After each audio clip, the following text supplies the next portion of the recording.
الله أكبر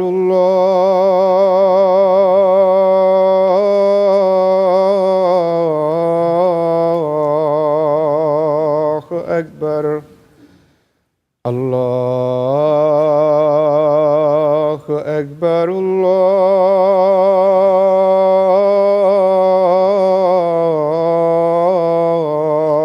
الله أكبر أشهد أن لا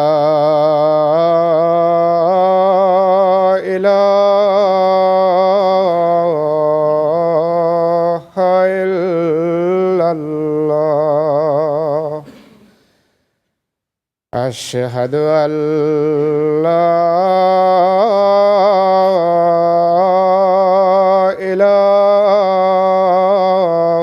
إله إلا الله أشهد أن محمدًا رسول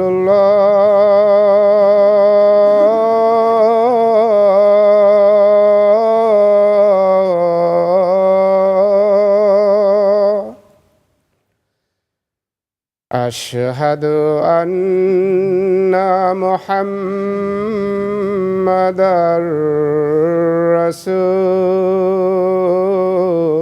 رسول الله حي على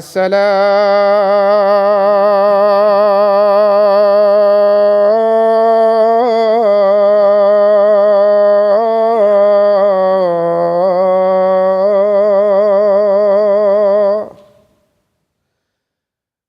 حي على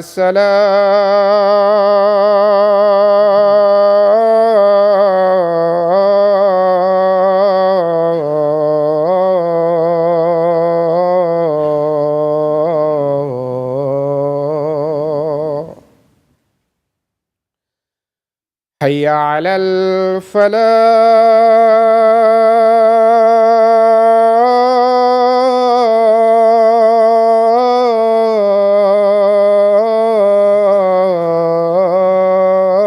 الفلاح حي على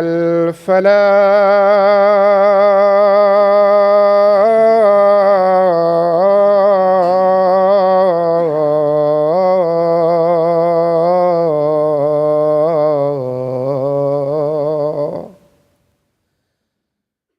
الله أكبر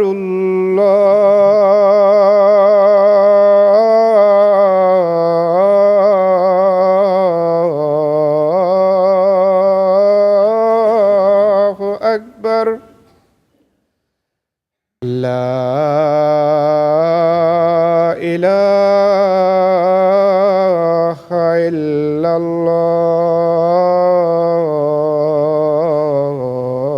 الله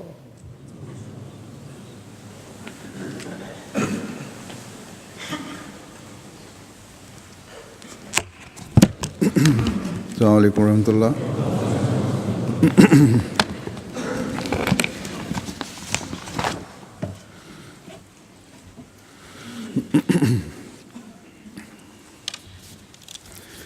أشهد أن لا إله إلا الله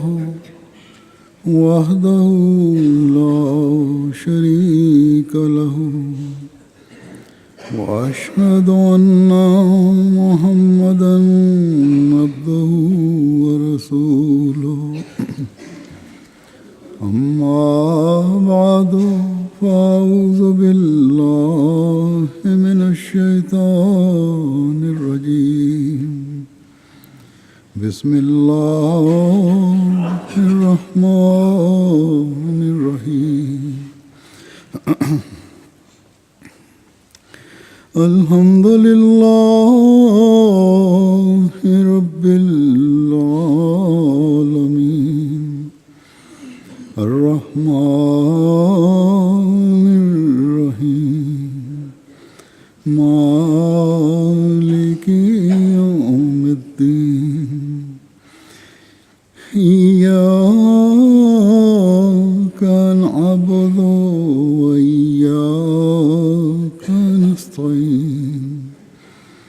اهدنا الصراط المستقيم صراط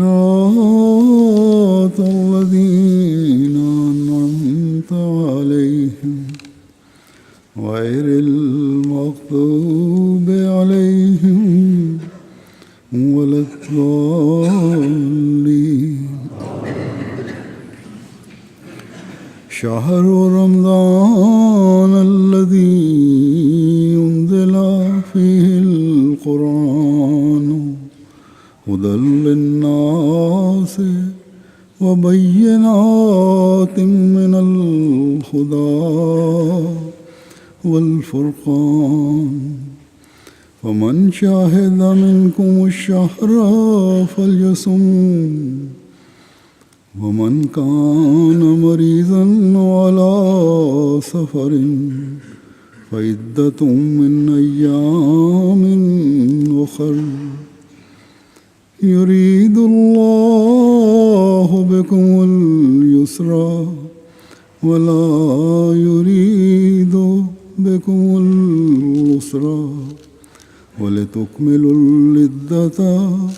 ولتكبروا الله على ما هداكم ولعلكم تشكرون.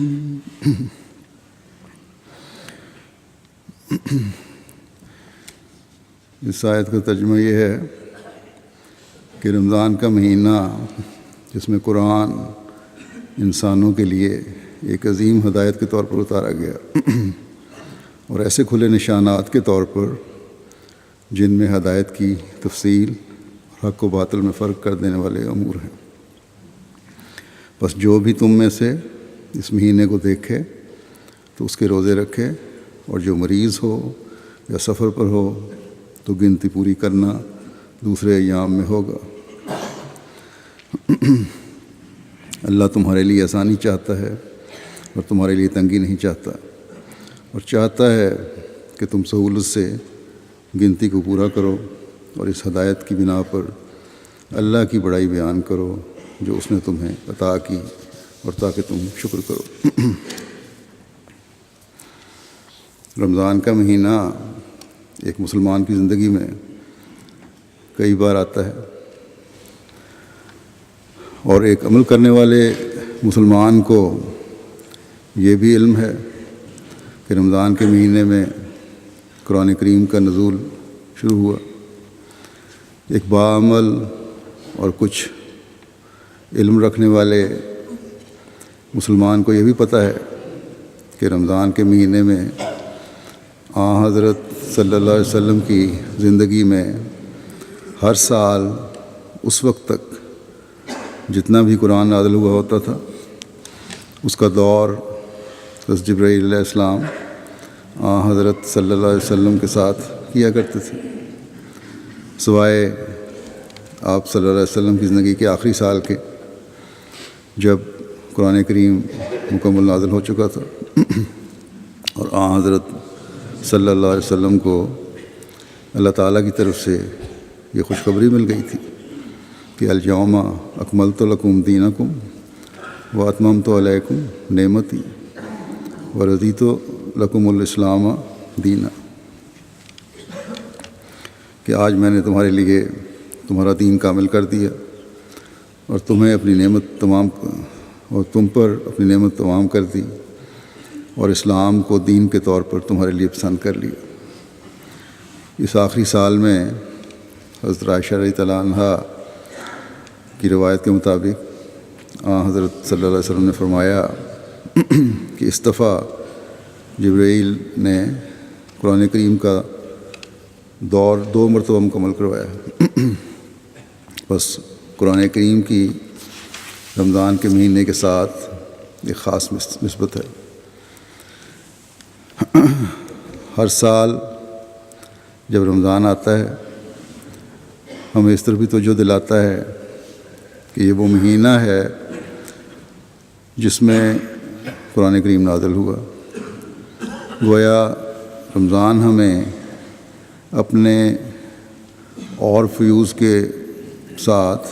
اس بات کی بھی یاد دہانی کے لیے آتا ہے کہ اس مہینے میں قرآن کریم کا نزول ہوا۔ اس وقت یہ جو میں نے آیت تلاوت کی ہے اس کے صرف پہلے حصے کی میں بارے میں کچھ کہوں گا، آخری حصے کے بارے میں نہیں۔ بس یہ رمضان اس بات کی بھی یاد دہانی کرواتا ہے کہ اس عظیم کتاب میں انسانوں کے لیے ہدایت و رہنمائی کی تعلیم ہے۔ اس بات کی یاد دہانی کرواتا ہے کہ اس میں حق اور باطل میں روشن نشانوں کے ساتھ فرق ظاہر کیا گیا ہے۔ اس بات کی یاد دہانی کرواتا ہے کہ روزوں کی فرضیت کی کتنی اہمیت ہے اور کس طرح رکھنے ہیں۔ اس بات کی یاد دہانی بھی کرواتا ہے کہ قرآن کریم کی تعلیم مکمل اور جامع ہے۔ لیکن ان سب باتوں کی یاد دہانی کا فائدہ تبھی ہے جب ہم اس یاد دہانی کی روح کو سمجھنے والے ہوں، ورنہ رمضان تو ہر سال آتا ہے اور آتا رہے گا انشاءاللہ، اور رمضان اور قرآن کے تعلق کی یاد دہانی جب بھی آئے گا اور جب بھی آتا ہے کرواتا ہے اور کرواتا رہے گا، اور ہم اس کی اہمیت سن کر خوش ہوتے رہیں گے۔ اس یاد دہانی کا فائدہ تو تب ہوگا جب ہم اپنے عمل پر اس اہمیت کو لاگو کریں گے۔ بس یہ مقصد تب پورا ہوگا جب شہر و رمضان الذی انزل فیہ القرآن کے الفاظ سنتے ہی قرآن کریم ہمارے ہاتھوں میں آ جائے گا اور ہم زیادہ سے زیادہ اس کے پڑھنے کی طرف متوجہ ہو جائیں گے۔ رمضان کی اس یاد دہانی کا مقصد تب پورا ہوگا جب ہم ان دنوں میں قرآن کریم کے مطالب کو سمجھنے اور غور کرنے کی کوشش کریں گے تاکہ ہدی للناس کی حقیقت ہم پر واضح ہو۔ رمضان اور قرآن کی نسبت جو آپس میں ہے، اس کی یاد دہانی اس وقت ہم پر واضح ہوگی جب ہم قرآن کریم کے حکموں کو کوشش کر کے خاص طور پر اس مہینے میں تلاش کرنے کی کوشش کریں گے۔ بس رمضان ہمیں یہ یاد دہانی کرواتا ہے کہ قرآنی احکامات کی تلاش کرو۔ رمضان ہمیں اس بات کی یاد دہانی کرواتا ہے اور اس طرف توجہ دلاتا ہے کہ قرآنی احکامات کی تلاش کرنے کے بعد انہیں اپنی زندگیوں پر لاگو کر کے اس کا حصہ بناؤ۔ رمضان ہمیں قرآن کریم کی تعلیم کی روشنی میں یہ یاد دہانی کرواتا ہے کہ اللہ تعالیٰ کا حق ادا کرنے کی پہلے سے بڑھ کر صحیح اور کوشش کرو، اور اللہ تعالیٰ کا حق ادا ہوتا ہے اس کی عبادت کا حق ادا کرنے سے، اور یہ حق ادا ہوتا ہے عبادت کا حق نمازوں کو سنوار کر اور باقاعدہ اور وقت پر پڑھنے سے، اللہ تعالیٰ کی رضا کے حصول کے لیے پڑھنے سے، پھر نوافل اور ذکر الہی پر زور دینے سے۔ بس یہ حق ادا کرنے کی کوشش کرو تاکہ خدا تعالیٰ کے قریب ہو جاؤ، تاکہ اپنے آپ کو خدا تعالیٰ کے قریب کر لو، تاکہ خدا اور بندے کے درمیان جو دوری ہے اسے ختم کر دو۔ رمضان یہ یاد دہانی کرواتا ہے کہ اس رسے کو مضبوطی سے پکڑنے والے بن جاؤ جس کا ایک سرا خدا تعالیٰ کے ہاتھ میں ہے اور دوسرا سرا اس نے اپنے قرب کی تلاش کرنے والے بندوں کے لیے زمین پر لٹکایا ہوا ہے۔ جو اسے پکڑے گا وہ خدا تعالیٰ تک پہنچ جائے گا۔ رمضان ہمیں یہ یاد دہانی کرواتا ہے کہ اللہ تعالیٰ فرماتا ہے فإنی قریب، پس اپنی عبادتوں کے معیار اونچے کر کے اس قرب سے فیض پالو۔ رمضان ہمیں یہ یاد دہانی کرواتا ہے کہ اللہ تعالیٰ کے بندوں کے حقوق کی ادائیگی کی پہلے سے بڑھ کر کوشش کرو۔ قرآن کریم میں بیان جتنے بھی حقوق ہیں بندوں کے ان سب حقوق کو ادا کرنے کی کوشش کرو۔ اللہ تعالیٰ نے تو غیروں کے بھی حقوق کی ادائیگی پر بہت توجہ دلائی ہے، اور آپس میں مسلمانوں کے لیے تو بہت زیادہ رحماء بینہم اور حقوق کی ادائیگی کا ذکر ہے۔ بعض لوگ اپنوں کے حقوق بھول جاتے ہیں، بلکہ قریبیوں کے خونی رشتوں کے حقوق بھول جاتے ہیں۔ مجھے بعض دفعہ بچوں کے خط آ جاتے ہیں کہ ماں باپ لڑکوں اور لڑکیوں میں سے جو سلوک ہے اس میں فرق کرتے ہیں۔ اگر جائیداد اپنی زندگی میں تقسیم کرنے لگیں تو بعض دفعہ بعض خاندانوں میں لڑکیوں کو محروم کر دیا جاتا ہے اور لڑکوں کو دے دیتے ہیں۔ اپنے آپ کو سچا ثابت کرنے کے لیے بچیوں سے پوچھتے تو ہیں کہ تمہیں کوئی اعتراض تو نہیں ہو اگر جائیداد بیٹے کو دے دوں؟ تو بچیاں بعض لکھتی ہیں کہ ہم شرم میں کہہ دیتے ہیں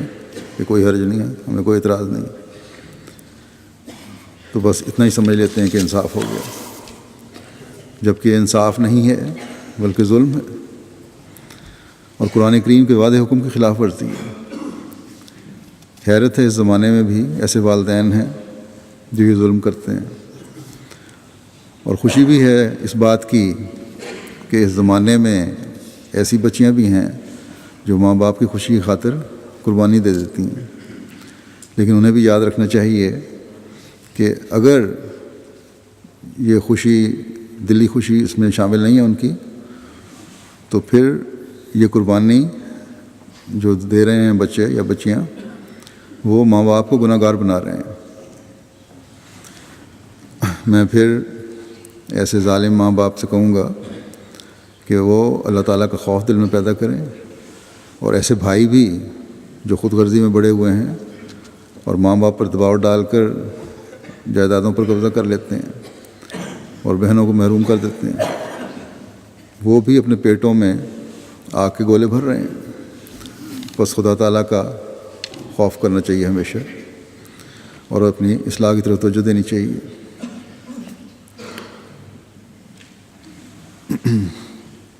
بہرحال یہ میں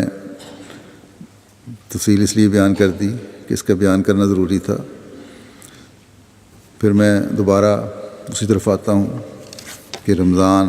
ہمیں کن باتوں کی طرف یاد دہانی کرواتا ہے۔ جب ہم رمضان کو پاتے ہیں تو رمضان ہمیں یہ یاد دہانی کروانے کے لیے آتا ہے کہ قرآن کریم کی تعلیم کی روشنی میں ہر مسلمان اپنے اندر قربانی کی روح پیدا کرے،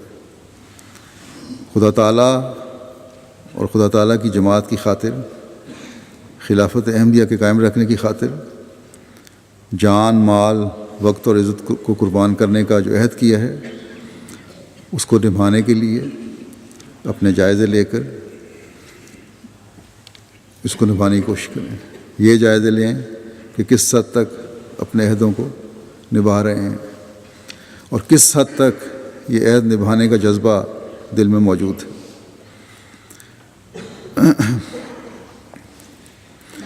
اس قربانی کے لیے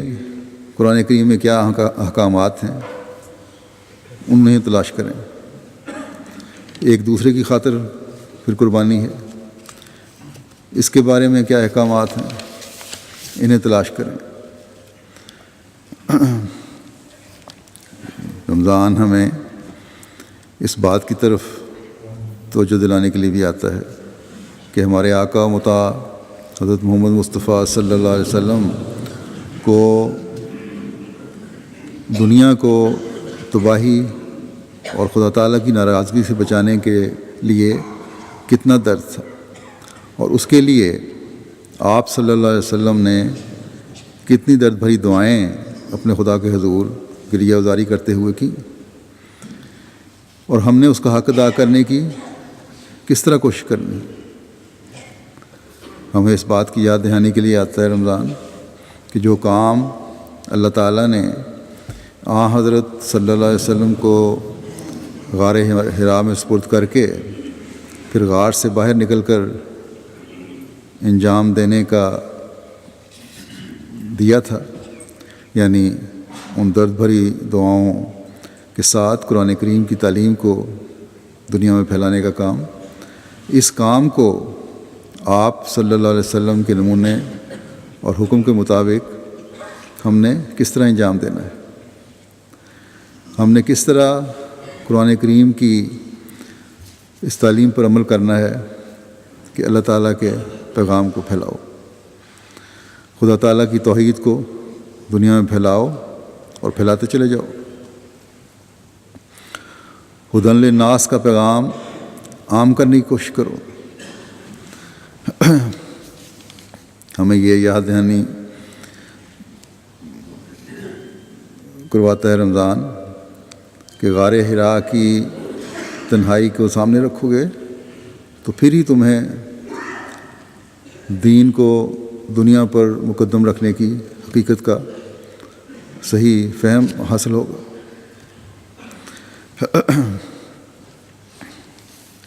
ہمیں یہ یاد دہانی کروانے کے لیے یہ مہینہ ہے کہ اگر حب محمد صلی اللہ علیہ وسلم کا دعویٰ ہے تو آپ صلی اللہ علیہ وسلم کے ہر اسوے کے ہر پہلو کو سامنے رکھتے ہوئے اس پر عمل کرنے کی کوشش کرو۔ یہ یاد دہانی یہ مہینہ کروانے آیا ہے کہ اس بات کی تلاش کرو کہ حضرت صلی اللہ علیہ وسلم کے صحابہ نے رضی اللہ عنہ و رضو عنہ کا مقام کس طرح پایا۔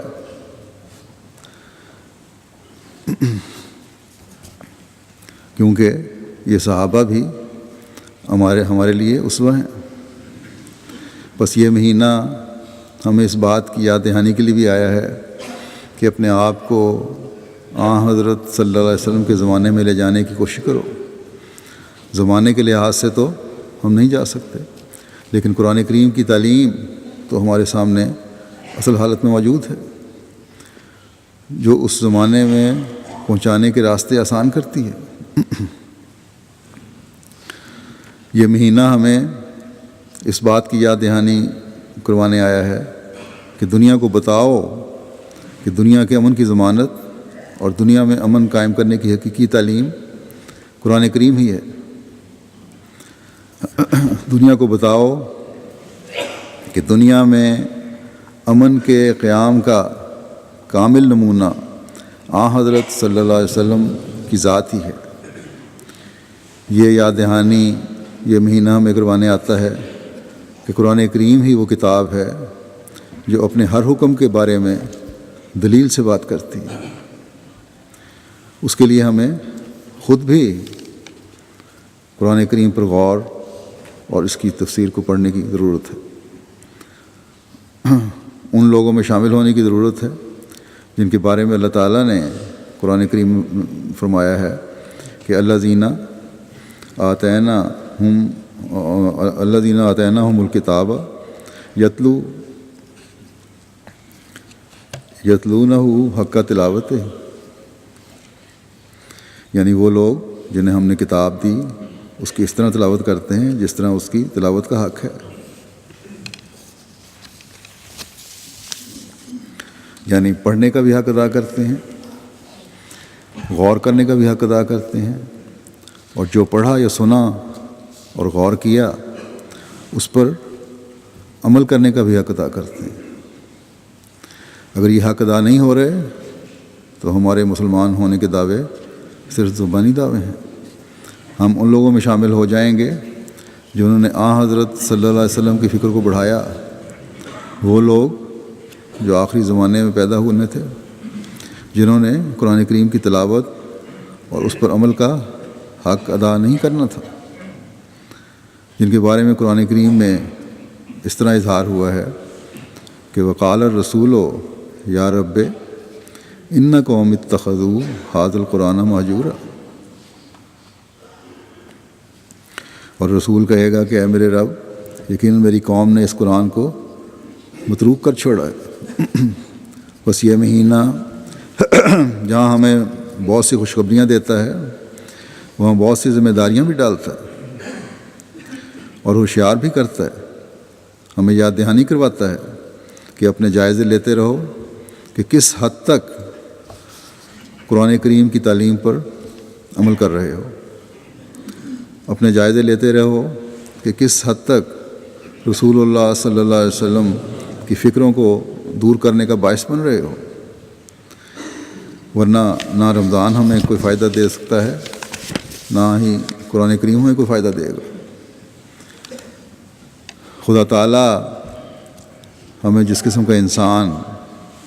اور مومن بنانا چاہتا ہے، اس کے لیے اس نے قرآن کریم میں سینکڑوں کی تعداد میں احکامات دیے ہیں،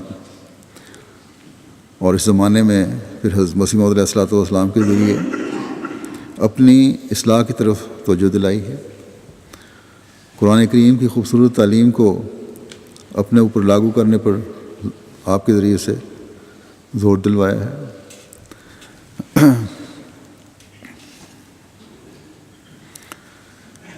میں نے ان چند باتوں کی طرف مختصراً توجہ دلائی ہے کہ رمضان اور قرآن ہمیں کن باتوں کی یاد دہانی کرواتا ہے، لیکن جیسا کہ میں نے کہا، قرآن کریم میں سینکڑوں احکامات ہیں جن کی تلاش کر کے ہمیں ان کے مطابق اپنی زندگیاں گزارنے کی ضرورت ہے، اور یہ اللہ تعالیٰ کے فضل سے ہی ممکن ہو سکتا ہے، اور اس کے فضل کے حصول کے لیے اس نے ہمیں دعاؤں کی طرف توجہ دلائی ہے۔ اس وقت میں دو باتوں کا ذکر کروں گا جو اللہ تعالیٰ نے ایک مومن کی خصوصیات بیان کی ہیں، ان میں سے، ان سینکڑوں احکامات میں سے جو قرآن کریم میں ہمیں اللہ تعالیٰ نے دیے ہیں، کیونکہ یہ باتیں ہمارے آپس کے تعلقات اور معاشرے کے امن کے لیے ضروری ہے۔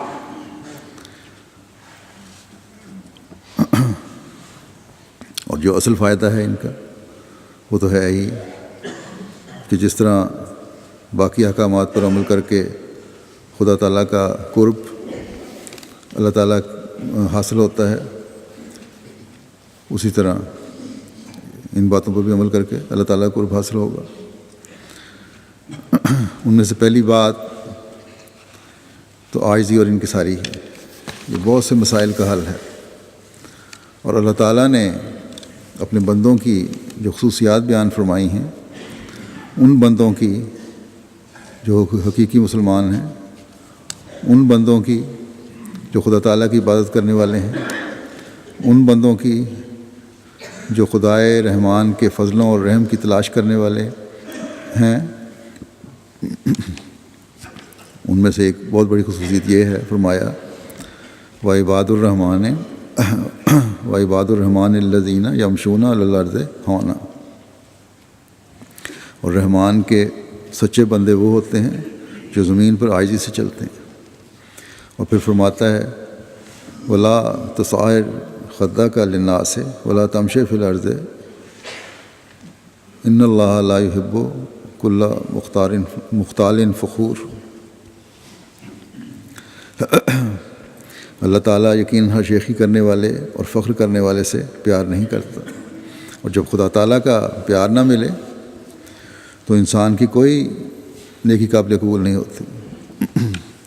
اللہ تعالیٰ کی مدد شامل حال نہیں ہوتی۔ بس کون انسان ہے کہ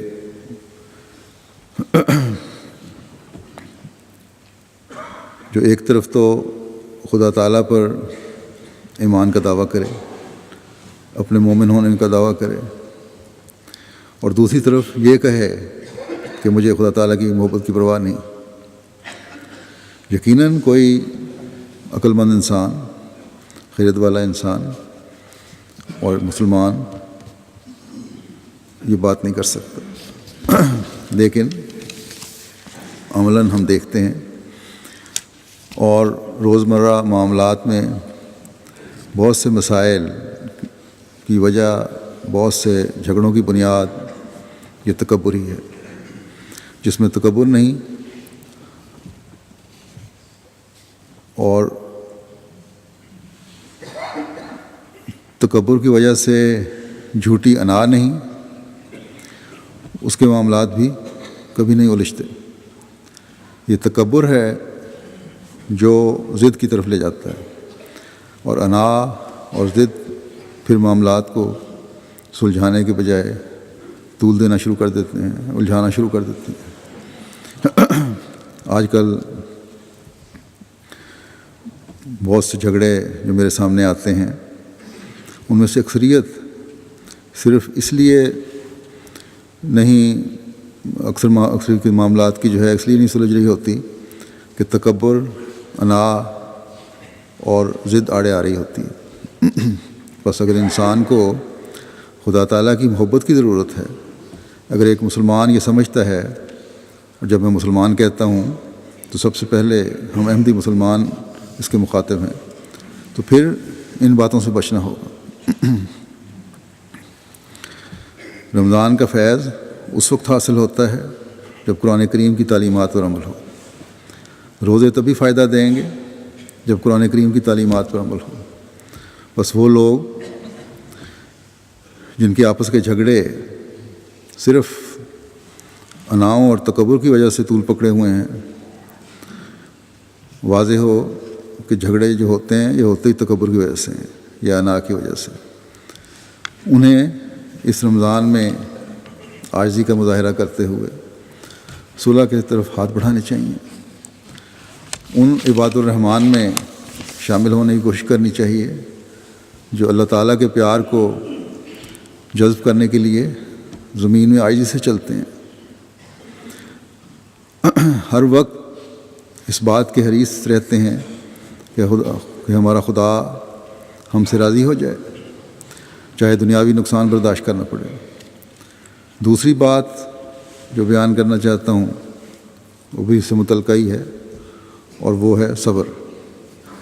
اللہ تعالیٰ فرماتا ہے وَاسْتَعِینُوا بِالصَّبْرِ وَالصَّلَاةِ، یعنی اللہ تعالیٰ سے صبر اور دعا کے ذریعے سے مدد مانگو۔ اب کون ہے جس کو ہر لمحے اللہ تعالیٰ کی مدد کی ضرورت نہیں ہے، لیکن یہ مدد ملتی ہے صبر اور دعا سے۔ لیکن اللہ تعالیٰ فرماتا ہے کہ صبر اور دعا کا حق بھی وہی ادا کر سکتے ہیں جو عاجز ہیں۔ فرمایا وَإِنَّهَا لَكَبِيرَةٌ إِلَّا عَلَى الْخَاشِعِينَ، اور عاجزی اور فروتنی اختیار کرنے والوں کے علاوہ یہ باقی لوگوں کے لیے بہت مشکل امر ہے۔ بس یہاں عاجزی کو صبر اور دعا کے ساتھ ملا کر پھر اللہ تعالیٰ کی مدد کے حصول کا ذریعہ بنایا، یعنی اللہ تعالیٰ کی مدد ملتی ہے دعاؤں کی طرف توجہ سے اور صبر سے، اور یہ خصوصیت صرف انہی لوگوں میں ہوتی ہے جو عاجزی دکھانے والے ہیں، اور عاجزی خدا تعالیٰ کے احکامات پر عمل کرنے والوں کا شیوہ ہے۔ یہ عاجزی اللہ تعالیٰ کی عبادت کرنے والوں کا شیوہ ہے۔ بس جب ہر سطح پر عاجزی ہو، اللہ تعالیٰ نے جو اپنے حقوق بتائے ہیں ان کی بھی دعا اور مستقل مزاجی سے، کوشش سے ادائیگی ہو، اور انتہائی عاجز ہو کر انسان خدا تعالیٰ کے در پر گرے، تو خدا تعالیٰ کی مدد شامل حال ہوتی ہے۔ اور جو بندوں کے حقوق خدا تعالیٰ نے بتائے ہیں ان کی ادائیگی کی طاقت بھی خدا تعالیٰ سے مانگو، اور وسعت حوصلہ دکھاؤ، تو خدا تعالیٰ کے فضلوں کے وارث ٹھہرو گے۔ بس ہر سطح کے معاملات میں اور عبادات کی ادائیگی میں اللہ تعالیٰ کا فضل جذب کرنے کے لیے عاجزی انتہائی ضروری ہے۔ جب یہ ہوگا تو خدا تعالیٰ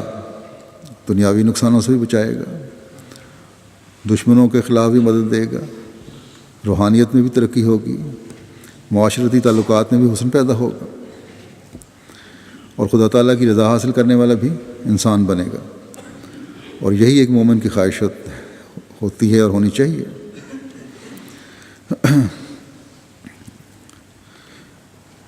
بس ہمیں چاہیے کہ اس رمضان میں ہم اپنے جائزے لیں اور ان تمام باتوں یا عنوانات کے تحت اپنے جائزے لیں جو میں نے بتائے ہیں کہ کس حد تک اس رمضان میں ہم نے اپنی حالتوں کو خدا تعالیٰ کی بتائی ہوئی تعلیم کے مطابق ڈھالنے کی کوشش کرنے کا منصوبہ بنایا اور اس طرف قدم بڑھانے شروع کر دیے۔ ورنہ جیسا کہ میں نے کہا، رمضان ہر سال آتا ہے اور آتا رہے گا، اور ہم ہر سال اس میں سے جب تک زندگی ہے گزرتے ہوئے قرآن کریم کے اس مہینے میں نازل ہونے کی علمی بحث سنتے رہیں گے۔ اللہ تعالیٰ نے ہمیں ہدی للناس کہہ کر اس طرح توجہ دلائی ہے کہ صرف اس کی سطح تک ہی نہ رہو، اپنے آپ کو صرف سطح پر ہی نہ رکھو، صرف علمی بحثوں میں نہ الجھے رہو کہ نازل ہوا قرآن کریم تو اس کا کیا مطلب ہے یا کیا نہیں ہے، بلکہ گہرائی میں جا کر اس ہدایت کے موتی تلاش کر کے انہیں اپنی دنیا اور آخرت سنوارنے کا ذریعہ بناؤ۔ حضرت مسیح موعود علیہ السلام فرماتے ہیں کہ یاد رکھو، قرآن شریف حقیقی برکات کا سرچشمہ اور نجات کا سچا ذریعہ ہے۔ یہ ان لوگوں کی اپنی غلطی ہے جو قرآن شریف پر عمل نہیں کرتے۔ عمل نہ کرنے والوں میں سے ایک گروہ تو وہ ہے جس کو اس پر اعتقاد ہی نہیں، اور وہ اس کو خدا تعالیٰ کا کلام ہی نہیں سمجھتے۔ یہ لوگ تو بہت دور پڑے ہوئے ہیں، لیکن وہ لوگ جو ایمان لاتے ہیں کہ وہ خدا تعالیٰ کا کلام ہے اور نجات کا شفا بخش نسخہ ہے، اگر وہ اس پر عمل نہ کریں تو کس قدر تعجب اور افسوس کی بات ہے۔ ان میں سے بہت سے تو ایسے ہیں جنہوں نے ساری عمر میں کبھی اسے پڑھا ہی نہیں۔ بس ایسے آدمی جو خدا تعالیٰ کی کلام سے ایسے غافل اور لاپرواہ ہیں، ان کی ایسی مثال ہے کہ ایک شخص کو معلوم ہے فلاں چشمہ نہایت ہی مصفیٰ اور شیریں اور خنک ہے، اور اس کا پانی بہت سی امراض کے واسطے اکسیر اور شفا ہے۔ یہ علم اس کو یقینی ہے، لیکن باوجود اس علم کے اور باوجود پیاسا ہونے اور بہت سی امراض میں مبتلا ہونے کے وہ اس کے پاس نہیں جاتا۔ تو یہ اس کی کیسی بدقسمتی اور جہالت ہے۔ اسے تو چاہیے تھا کہ وہ اس چشمے پر منہ رکھ دیتا اور سیراب ہو کر اس کے لطف اور شفا بخش پانی سے حاضر اٹھاتا، مگر وہ باوجود علم کے اس سے ویسا ہی دور ہے جیسا کہ ایک بے خبر، اور اس وقت تک اس سے دور رہتا ہے جو موت آ کر خاتمہ کر دیتی۔ اس شخص کی حالت بہت ہی عبرت بخش اور نصیحت خیز ہے۔ مسلمانوں کی حالت اس وقت ایسی ہی ہو رہی ہے۔ وہ جانتے ہیں کہ ساری ترقیوں اور کامیابیوں کی کلید یہی قرآن شریف ہے جس پر ہم کو عمل کرنا چاہیے، مگر نہیں، اس کی پرواہ بھی نہیں کی جاتی۔ فرمایا مسلمانوں کو چاہیے تھا، اور اب بھی ان کے لیے یہی ضروری ہے کہ وہ اس چشمے کو عظیم الشان نعمت سمجھیں اور اس کی قدر کریں۔ اس کی قدر یہی ہے کہ اس پر عمل کریں اور پھر دیکھیں کہ خدا تعالیٰ کس طرح ان کی مصیبتوں اور مشکلات کو دور کر دیتا ہے۔ کاش مسلمان سمجھیں اور سوچیں کہ اللہ تعالیٰ نے ان کے لیے یہ ایک نیک راہ پیدا کر دی ہے اور اس پر چل کر فائدہ اٹھائیں۔ کاش آج جو دنیا میں ہو رہا ہے، اسلامی دنیا میں، لیڈر بھی اور رعایا بھی جو ایک دوسرے کی گردنیں مارنے پر تلے بیٹھے ہیں، سینکڑوں موتیں مسلمان ایک دوسرے کی جانیں لے رہے ہیں، موتیں واقع ہو رہی ہیں۔ اگر قرآن کریم کی تعلیم پر عمل کرنے والے ہوں اور زمانے کے مہدی کی بات سننے والے ہوں تو یہ فتنہ اور فساد کب ختم ہو جائے۔ اللہ تعالیٰ ان مسلمانوں کو بھی عقل دے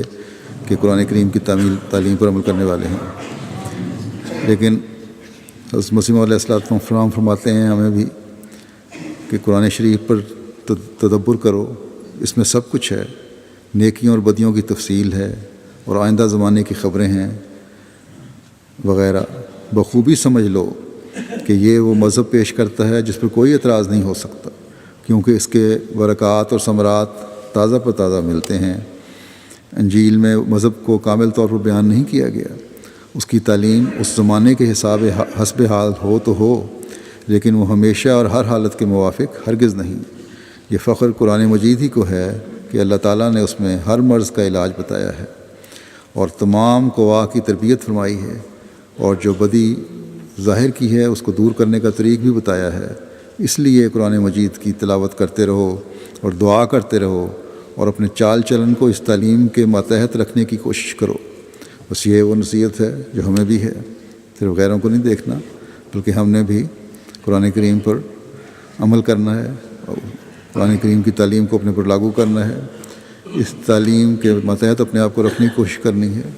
تاکہ ہماری دنیا اور آخرت سنور سکے۔ اللہ تعالیٰ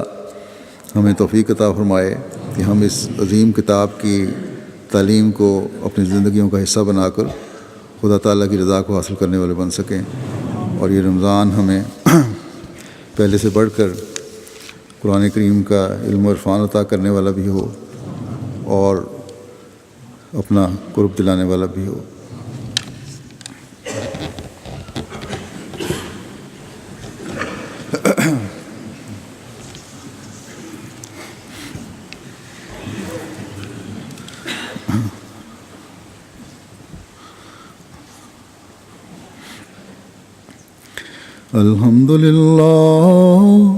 الحمد لله نحمده ونستعينه ونستغفره ونؤمن به ونتوكل عليه ونعوذ بالله من شرور أنفسنا ومن سيئات أعمالنا، من يهده الله فلا مضل له ومن يضلله فلا هادي له،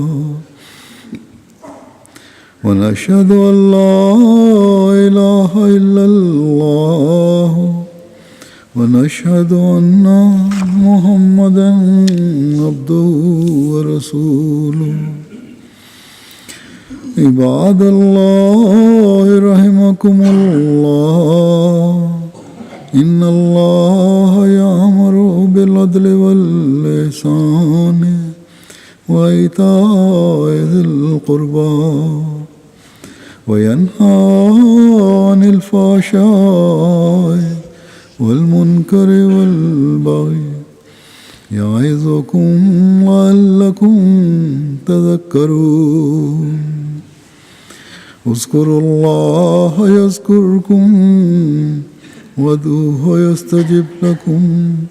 ولذكر الله أكبر۔